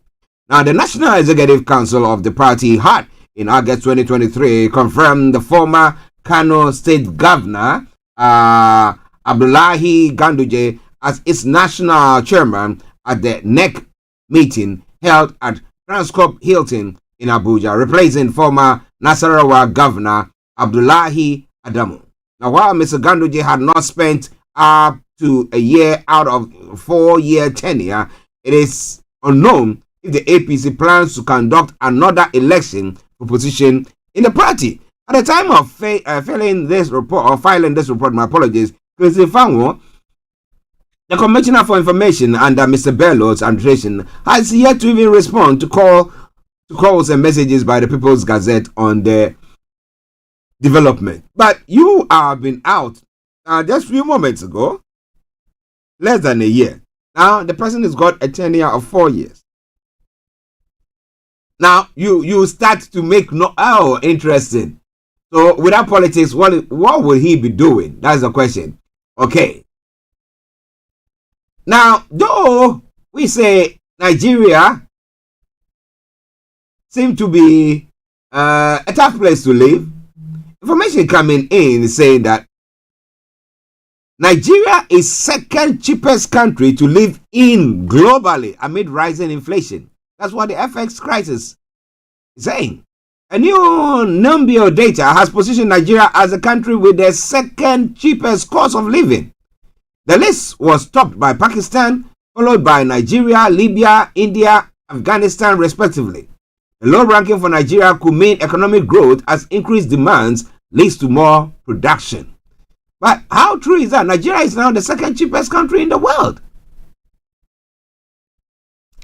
It's the largest cost of living database in the world and crowdsources global database of quality of life data, housing indicators, perceived crimes rates, healthy care, quality, transport quality, and other statistics. The cost of living is the amount of money needed to cover basic expenses such as housing, food, and healthcare in particular places and period. So they reckon that Nigeria is the second cheapest place to live. The cost of living can be extremely high in some nations, especially in the neighborhoods surrounding big cities. When it is low, it means continued economic growth with increased demand leading to more production, employment opportunities, and thriving economy. On the other hand, when it is high, it leads to high expenditure for individuals and households. Well, of course, that's something that we all know, don't we? It is Starr Radio UK, your favorite African and Caribbean radio station in London. As I said, just bear with me because we're going to be running the program up exactly at 12 o'clock. And as I said earlier on, we have information. We have the technical team that is on standby, and we are expecting some calls to come through. If they come through before, then we'll take a break to receive that. If not, then we finish at 12 o'clock and they take over from there. But it's all coming away from Starr Radio UK, your favorite African and Caribbean radio station in London. I have a couple of stories, and then we bring the update from Nigeria to a close. We'll go to other parts of the world because we are pressed with time. The newest oil refinery in Nigeria, Dangote Petroleum Refinery, has expressed interest in buying 2 million barrels of crude from the United States of America in a move highlighting the damage and degree to which coordinated oil theft has rendered the oil-producing nation incapable of catering for its citizens' crude oil needs. So it is something that the president has to sit up and get people to work on. I think it's about time he does so. Because this is an oil refinery, one of the biggest in the world. Now, why do they have to go all the way to the US to go and buy crude oil from there to bring it all the way to Nigeria to refine it? Meanwhile, we are sitting on the oil, the crude oil that we are now drilling. So why can't we give that a portion to? Increase our percentage and then give it to Dangote's petroleum refinery. Somebody would say that, well, there is a cap on how much crude oil can be drilled in a day because of OPEC, which Nigeria belongs to. That that Nigeria belongs to. Maybe that is why. But other information coming through talks about the fact that the oil theft has been one of the factors that is causing this to happen. According to a report by Bloomberg on Monday, US-based Trafigura Group and Dangote Refinery have completed a crude purchase agreement for the delivery of 2 million barrels of petroleum by February ending. The newspaper quoted individuals acquainted with the business deal as saying the purchase will make it the first time a Nigerian-owned refinery will be purchasing non-Nigerian crude from the for the Nigerian people, evidencing the oil bunkering operations that have skyrocketed under Chief of Naval Staff Emmanuel Ogala, whose palms are constantly greased with millions of American dollars to turn a blind eye to illicit activities of oil thieves. And this is a serious allegation there. Now, People's Gazette, who reported, they say that Mr. Ogala, now desperately fighting to keep his job under investigation, had freed several oil tankers busted for transporting stolen crude oil off Nigeria shores after collecting kickbacks in millions of foreign currency. A ripple effect of the bunkering was the nation's inability to meet the daily processing supply quota of Dangote's refinery, its first ever private indigenous refinery, which had resulted to importing crude oil from the US to sustain its nascent operation. Now the question is, how much can Nigeria produce and how soon can Nigeria up their game to be the ones producing or supplying Dangote refinery with this? Definitely, they're going into agreement with this US firm, Trafigura, means that it will not be maybe a month, no, maybe 6 months, a year, or plus. So how do we see it? Now with the purchase, Dangote's refinery, which launched its operation in December 2020, is poised to first reach a daily processing goal of 350,000 barrels before going into full capacity mode of 650,000 barrels per day. It is quite interesting, isn't it? But this is all coming your way from Starr Radio UK. One other story, then we'll leave Nigeria. The military leaders of Mali, Niger, and Burkina Faso earlier declared their immediate withdrawal from ECOWAS, citing a perceived threat to member states. In reaction, Tinubu's government has expressed readiness to still engage with the three countries in line with ECOWAS interests. Meanwhile, the three nations have hardened their positions in recent months and joined forces in an alliance of Sahel states. Recall that military rulers of Niger, Mali, and Burkina Faso withdrew their countries from the ECOWAS. The three countries issued a joint statement on Sunday, January 28, claiming the economic interests were not guaranteed. They added that the organization had drifted from the ideals of its founding fathers and the spirit of Pan-Africanism.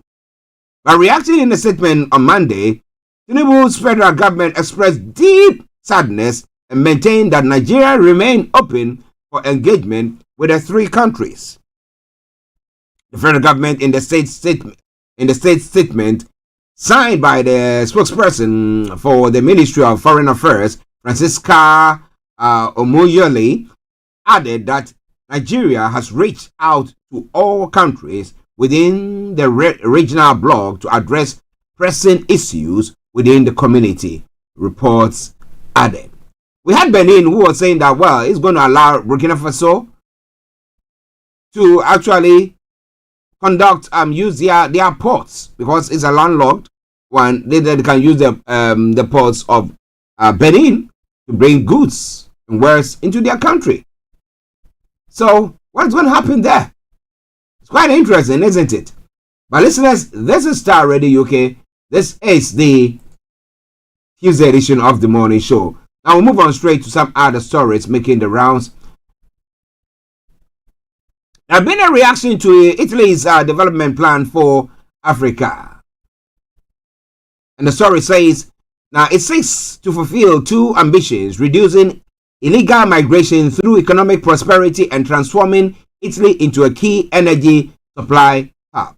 Now, if the head of the UN Migration Agency warned against scaling down rescue missions on the Mediterranean, she called on Monday, she welcomed Monday the summit.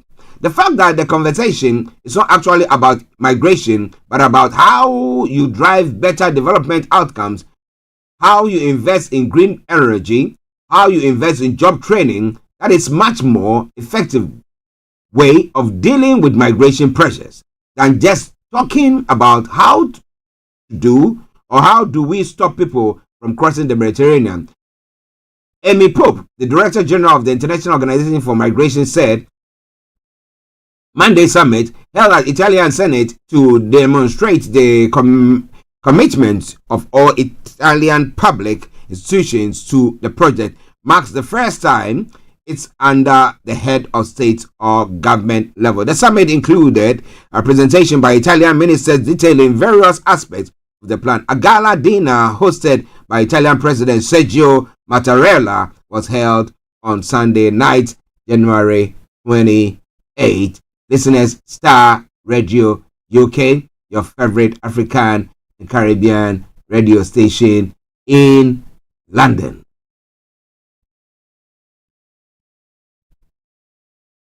I could see the Zimbabwean leader there as well. Okay, in other stories as well. The National Executive Committee of the ruling ANC has announced on Monday it had decided to summarily suspend Jacob Zuma as a member. Now, citing the committee's sources, local media reports that the former president will be held before the party's disciplinary committee. Last December, Zuma publicly announced he will campaign and vote for new established MK party.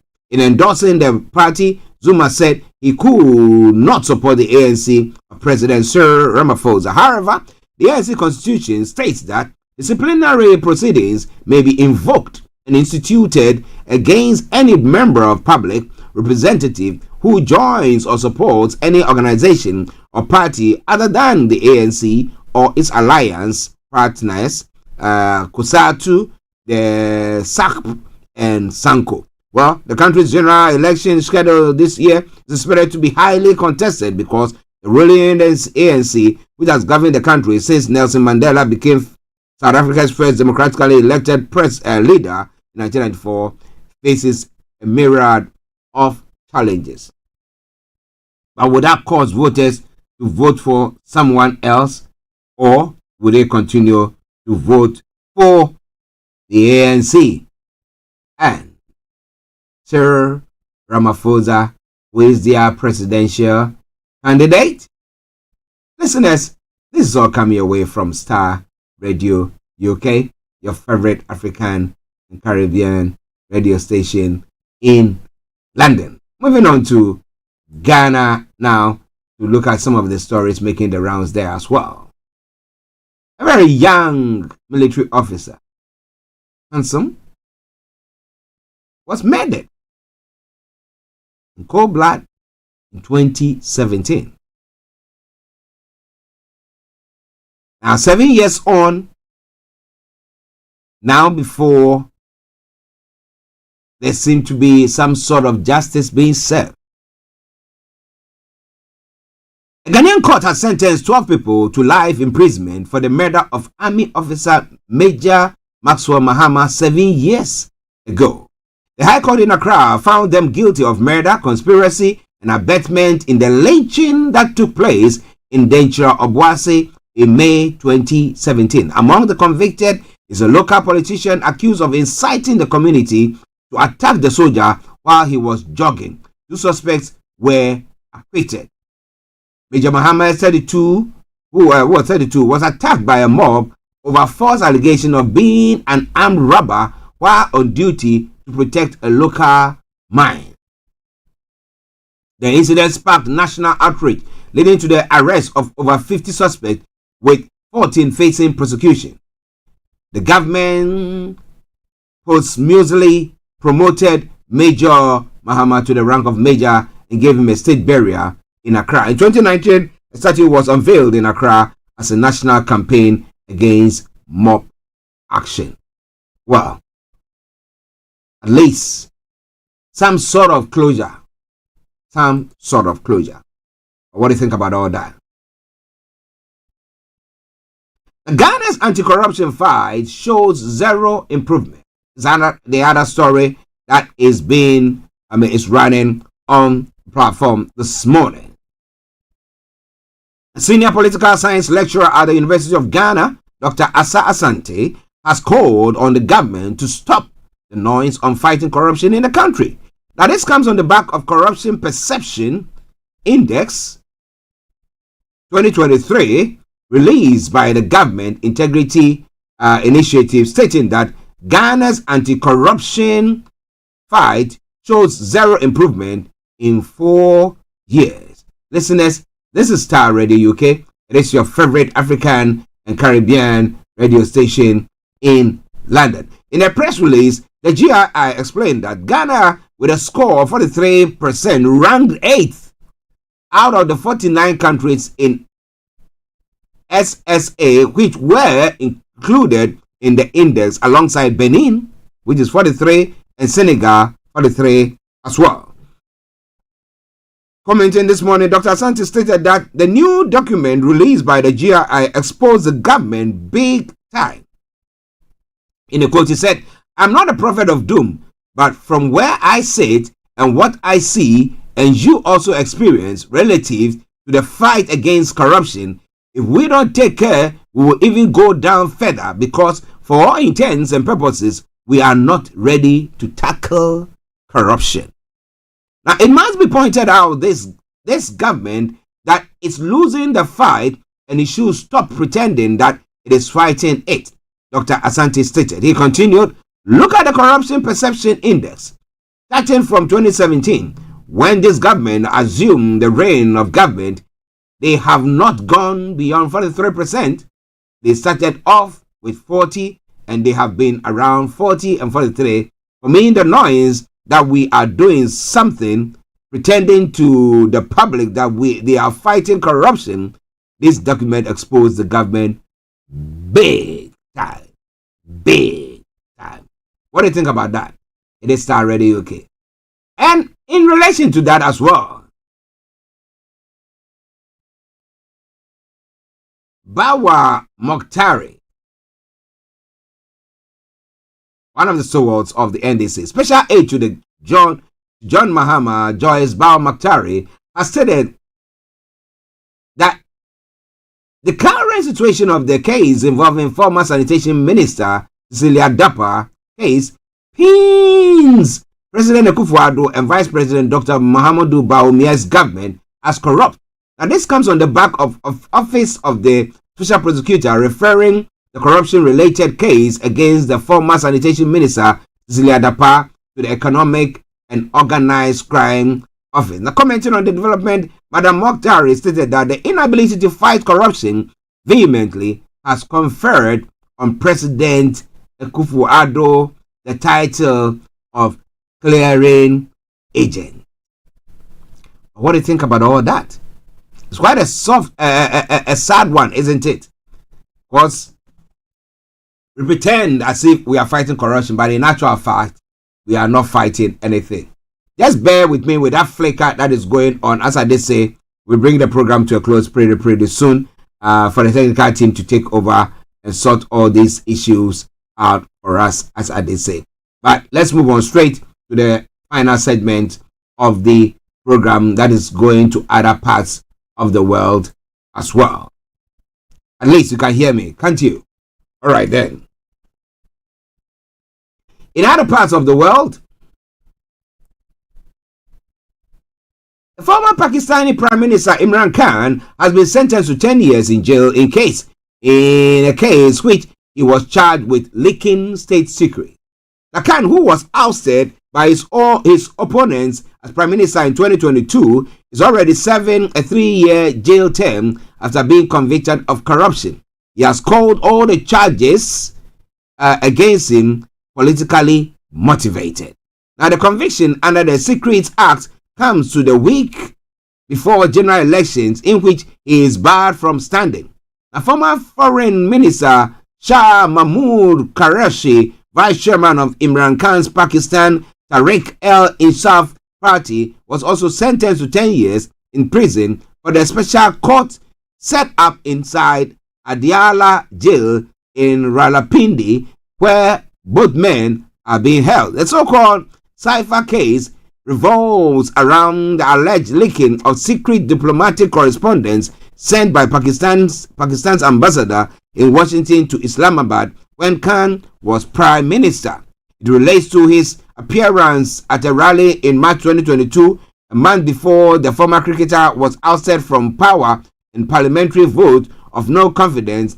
Imran Khan appeared on stage waving a piece of paper that he says showed foreign conspiracy against him. He said it detailed that all will be given if Imran Khan is removed from power. He didn't name the country, but was subsequently highly critical of the United States. The prosecution said the former Prime Minister's action amounted to leaking a classified document and damaging diplomatic relations. The latter charge can lead to life imprisonment or even the death penalty. Now, Imran Khan has been held in Adiala jail for most of the time since his arrest in August. The international media were not allowed to attend proceedings in the special court, which has been given on over last few months. Now, local media report that the judge had recently been told to expedite the trial. The APTI spokesperson said it will challenge the court ruling and called it a mockery. Well, we don't accept this illegal decision. Naeem Panjusa, a lawyer for the former Prime Minister who is fighting scores of the other legal cases, posted on X. Another Khan aide told Reuters news agency his legal team had no opportunity to represent him or cross-examine witnesses. It's interesting, isn't it? Well. Listeners, it is Starr Radio UK. It is your favorite African and Caribbean radio station in London. A couple of stories before we bring the program to close. Now, Israeli forces have killed 3 militants inside a hospital in Jenin in the occupied West Bank. A CCTV footage shows members of an undercover unit disguised as medics and other civilians making their way through a corridor with rifles raised. The Israeli military said the militants were hiding in the hospital and that one was about to carry out an attack. The Palestinian Authorities Ministry of Health accused Israel of carrying out a new massacre inside the hospital. Hamas, an armed Palestinian Islamist group which is fighting a war with Israel in Gaza, triggered by its unprecedented attacks on Israel on 7th of October, said the Israeli forces has executed 3 fighters, including one of its members. Listeners, this is all coming away from Starr Radio UK, your favorite African and Caribbean radio station in London.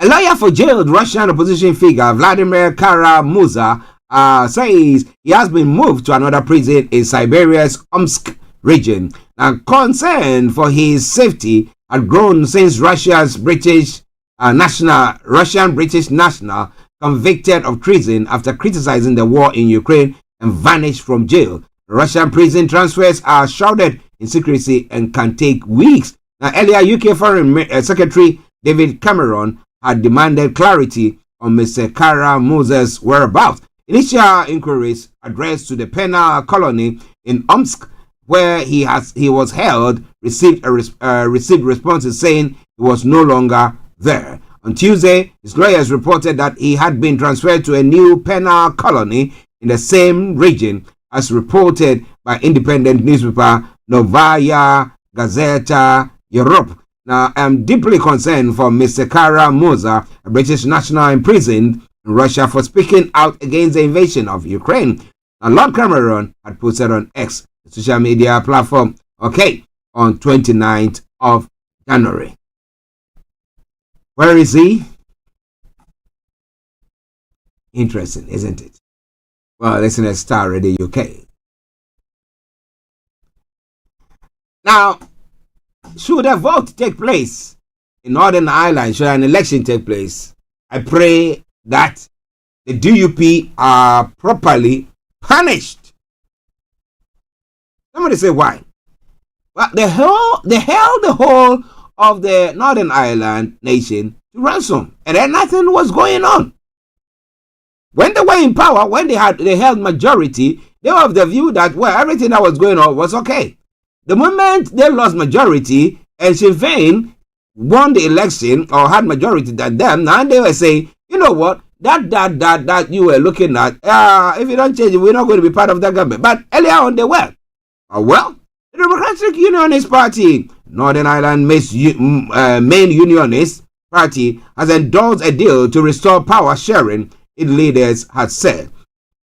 So Jeffrey Donaldson said it provided a basis for someone's return, subject to laws being passed in Parliament and final agreement on a timetable. He said it was not perfect, but was a good outcome for Northern Ireland. A Monday's night private DUP meeting was leaked online via recording device.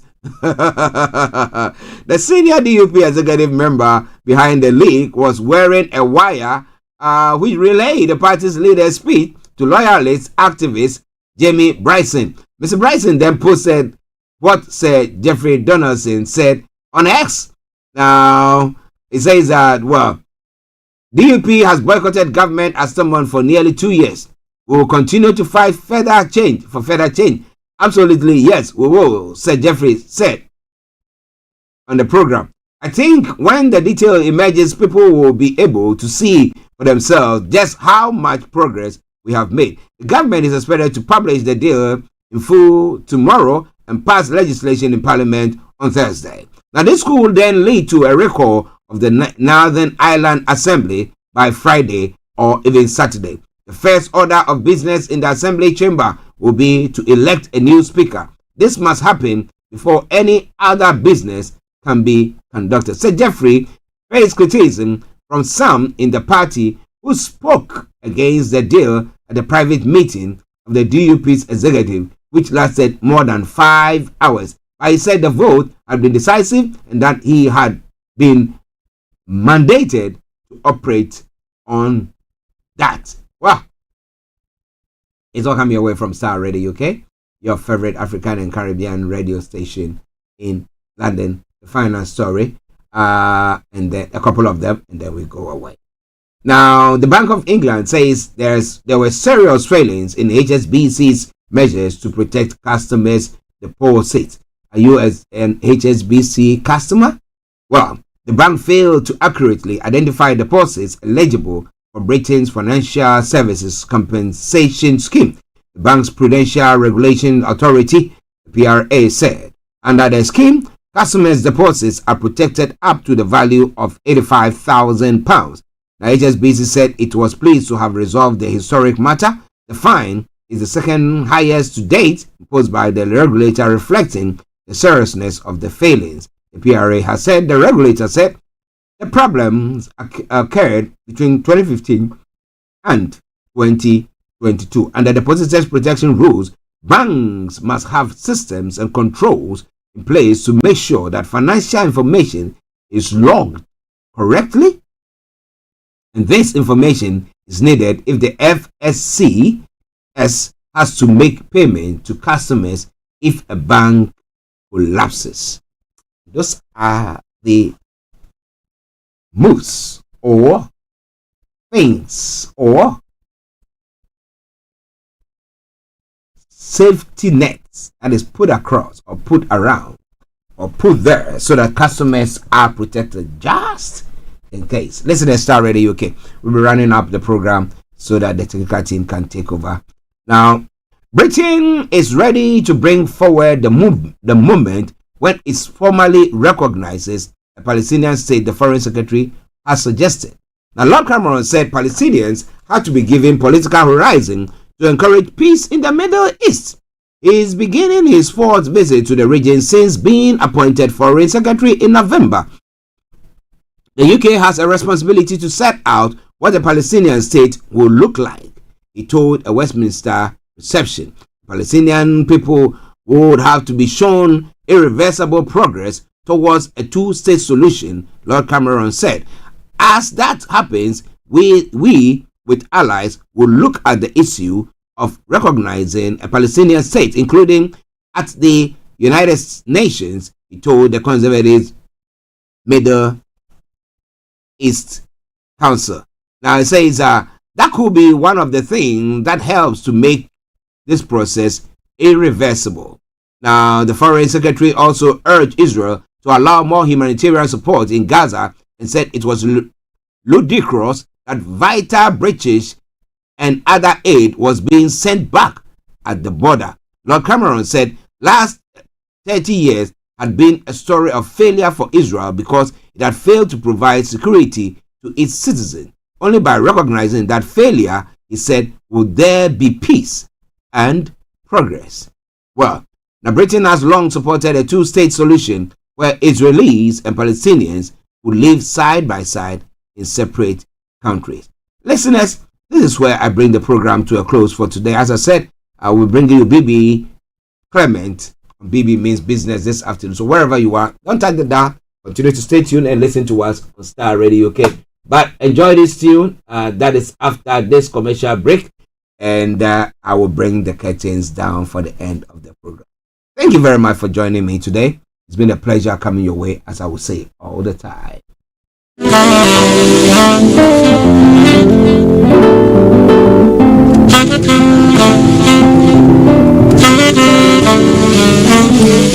Hey, Charlie, you're on your way to Ghana. Boy, oh boy, you stressed out, tired. Go, you're going to be resting. Okay, then let me recommend to you JN Mobile Spa in Accra, Ghana. Oh boy, JN Mobile Spa will provide organic care in massage. Are you stressed? Do you need rejuvenated, etc.?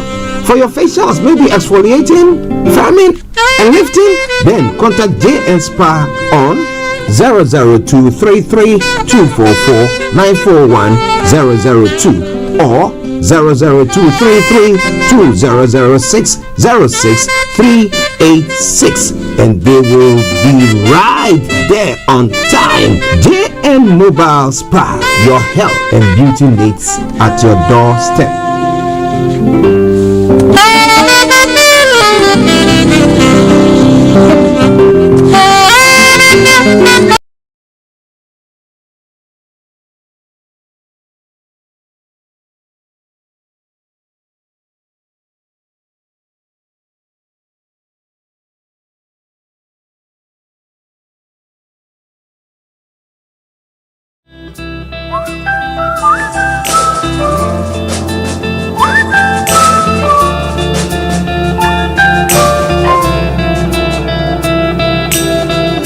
It's no secret in our world. Thanks for listening.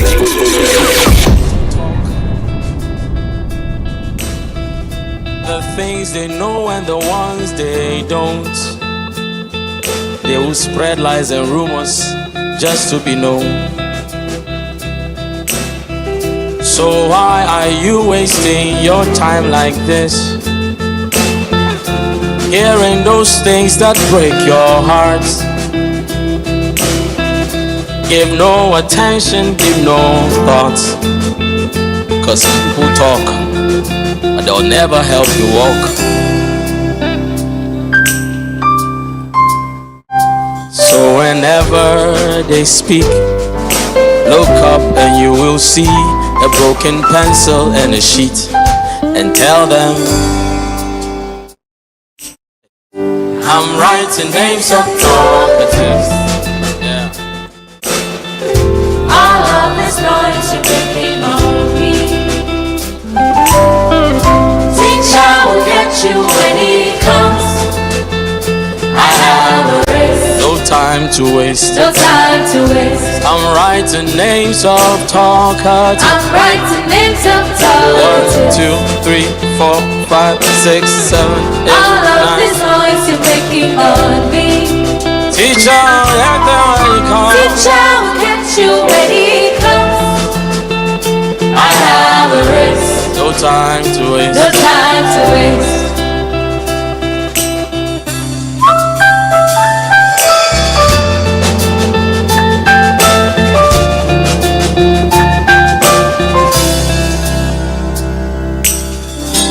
There are many voices in this life, and to be honest, many are not nice.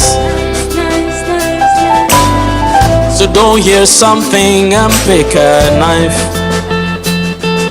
'cause most of these things are nothing but lies. Teacher said be careful how you hear, 'cause there are talkatives here.